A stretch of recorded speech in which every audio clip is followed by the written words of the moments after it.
Darsi TDP party కార్యాలయంలో press మీట్లో పాల్గొన్న ప్రకాశం జిల్లా పార్లమెంటు అధ్యక్షులు నూకసాని బాలాజీ, ఉమ్మడి అభ్యర్థి గొట్టిపాటి లక్ష్మి, మాజీ ఎమ్మెల్యే నారపుశెట్టి పాపారావు, పిచ్చయ్య. అనంతరం వారు మీడియాతో మాట్లాడుతూ ఈ నెల 16న దర్శిలో జరగబోయే బీసీ సభను విజయవంతం చేయాలని కోరారు. స్థాపించినప్పటి నుండి బీసీలకు పెద్దపీట వేస్తూ ఎదిగిన పార్టీగా గుర్తింపు పొందింది మన టీడీపీ. బీసీలు అంటే తెలుగుదేశం పార్టీ అంటే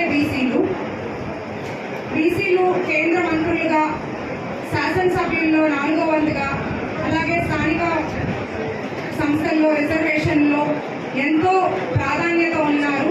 అదంతా సాధ్యమైన తెలుగుదేశం పార్టీ వల్ల అందరికీ తెలుసు. ఆనాడు నందమూరి తారక రామారావు గారు బీసీలకు ఎంతో ప్రాధాన్యత ఇచ్చారు. కేంద్ర మంత్రిగా ఎర్రనాయుడు గారు కేంద్రంలో చక్రం తిప్పారు.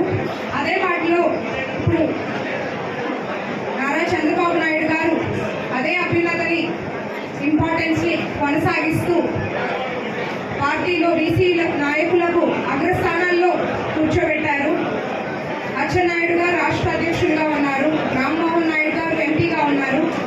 అలాగే అయ్యన్న పాత్రుడు గారు, ఎలమంచి రామకృష్ణుడు, కొల్లు రవీంద్ర గారు, మహిళల్లో పంచుమర్తి అనురాధ గారు, మృణాలి గారు, ఇలా ఎంతో మంది బీసీ నాయకులు ఉన్నారు. బీసీలకు పెద్దపీట వేస్తే తెలుగుదేశం పార్టీ. మన దర్శి నియోజకవర్గంలో అందరూ ఏకదాటిగా బీసీలంతా మద్దతు ఇస్తున్నారు. రేపు జరగబోయే బీసీ గర్జన సభకు